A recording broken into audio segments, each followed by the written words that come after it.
நம்ம Ashwin sweets and snacks export பண்றதுக்கு 7373041434 மற்றும் www.ashwinsweets.com கான்டாக்ட் பண்ணுங்க. இம்மாத இறுதியில் பிரதமர் நரேந்திர மோடியும் காங்கிரஸ் தலைவர் ராகுல் காந்தியும் ஒரே நாளில் தமிழகம் வர இருப்பதாக தகவல் வெளியான நிலையில் திமுக அதிமுக கூடாரங்களில் பரபரப்பு மேலோங்கியுள்ளது. திமுக காங்கிரஸ் கூட்டணியில் நிலவி வரும் சலசலப்புகளுக்கு மத்தியில் ராகுலின் விசிட் முக்கியத்துவம் வாய்ந்ததாக பார்க்கப்படும் நிலையில் மோடியின் வருகையும் தேசிய ஜனநாயக கூட்டணியை இறுதி செய்யும் கணக்கில்தான் திட்டமிட்டிருப்பதாக தகவல் கசிந்துள்ளது.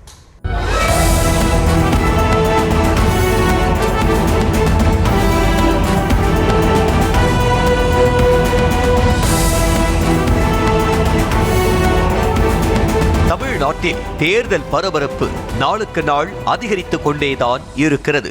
தேர்தலுக்கு இன்னும் 3 மாதங்கள் இருந்தாலும் கூட்டணி கணக்குகளும் தொகுதி பங்கீட்டு பேச்சுவார்த்தையும் இறுதி கட்டத்தை நோக்கி நகர்ந்து வருகின்றது. இந்த நிலையில் புதிய அப்டேட்டாக இம்மாத இறுதியில் பிரதமர் நரேந்திர மோடியும் காங்கிரஸ் தலைவர் ராகுல் காந்தியும் தமிழ்நாடு வரவிருப்பதாக தகவல் வெளியாகியுள்ளது. 28 அல்லது 29 ஆகிய தேதிகளில் ஏதாவது ஒரு நாளில் தமிழ்நாடு வரும் பிரதமர் மோடி கன்னியாகுமரியில் தாமரை மகளிர் மாநாட்டில் பங்கேற்கவிருப்பதாக கூறப்படுகிறது. அதேபோல பிரதமர் மோடி தமிழ்நாடு வரும் அதே நாளில் ராகுல் காந்தியும் தமிழ்நாடு வர திட்டமிட்டிருப்பதாகவும் முதலமைச்சர் மு.க. ஸ்டாலினை சந்திக்கவிருப்பதாகவும் தகவலும் கிடைத்துள்ளது. இரு தேசிய தலைவர்களும் ஒரே நாளில் தமிழ்நாடு நோக்கி வரவிருப்பது கவனிக்க வைத்துள்ளது. பிரதமர் மோடி வருகை தரும் நாள் தேசிய ஜனநாயக கூட்டணிக்கு முக்கியமான நாளாக இருக்கும் என கருதப்படுகிறது. அதிமுக கூட்டணியில் தற்போதைக்கு பாஜகவும் பாமகவும் இணைந்திருக்கின்றன. பாமகவுக்கு 18 சட்டமன்ற தொகுதிகளும் ஒரு ராஜ்யசபா சீட்டும் ஒதுக்க அதிமுக முடிவு செய்திருப்பதாக கூறப்படும் நிலையில் பாஜகவுடன் தொகுதி பங்கீட்டை இறுதி செய்யும் வகையில் இபிஎஸ் டெல்லிக்கு சென்று அமித்ஷாவை சந்தித்து பேசியிருக்கிறார். இந்த நிலையில் பிரதமர் வருகைக்குள்ளாக அதிமுக தலைமையிலான கூட்டணியில் இடம்பெறும் கட்சிகளை இறுதி செய்து தொகுதி பங்கீட்டை முடிக்க திட்டமிட்டிருக்கிறார்களாம். அதற்கேற்ப தேமுதிகவுடன் ஒரு பக்கம் பேச்சுவார்த்தை நடத்தப்பட்டு வரும் நிலையில் இன்னொரு பக்கம் டிடிவி, ஓபிஎஸ் ஆகியோருடனும் பேச்சுவார்த்தை நடத்தி வருகிறதாம் பாஜக. பிரதமர் மோடி வருகையின் போது கூட்டணி கட்சி தலைவர்களை ஒரே மேடையில் ஏற்றி திமுகவுக்கு எதிரான வலுவான கூட்டணி என்பதை காட்ட திட்டமிட்டு இருக்கிறார்களா? இது ஒரு பக்கம் இருக்க, கடந்த சில மாதங்களாகவே காங்கிரசின் கூட்டணி நிலைப்பாடு விவாதத்திற்குள்ளாகி வருகிறது. திமுக கூட்டணியிலிருந்து வரும் காங்கிரஸ் வருகிற தேர்தலுக்கு தாவேக பக்கம் செல்ல வாய்ப்பு இருப்பதாக பேசிக் கொள்ளப்பட்டது.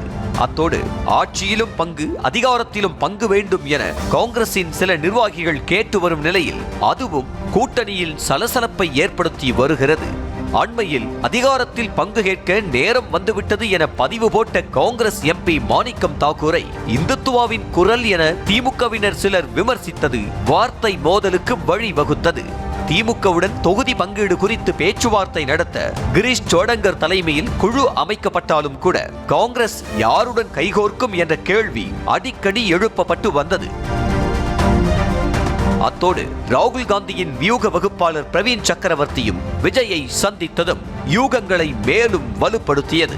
போதாக்குறைக்கு தமிழ்நாட்டின் கடன் சுமையை உத்தரப்பிரதேசத்தின் கடன் சுமையுடன் ஒப்பிட்டு பிரவீன் சக்கரவர்த்தி பேசியதும் திமுகவினருக்கு கோபத்தை தூண்டிய நிலையில் இருதரப்புக்கும் சுமூக உறவு இல்லாமல் இருந்து வந்தது.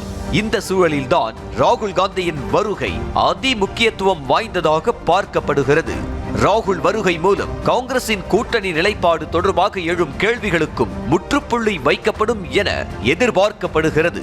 தை பிறந்தால் வழி பிறக்கும் என்பது போல தை மாதத்தை குறிவைத்து கூட்டணி கணக்குகளை இறுதி செய்ய, தொகுதி பங்கீட்டை முடிவு செய்ய திமுகவும் அதிமுகவும் தீவிரம் காட்டி வருகின்றன.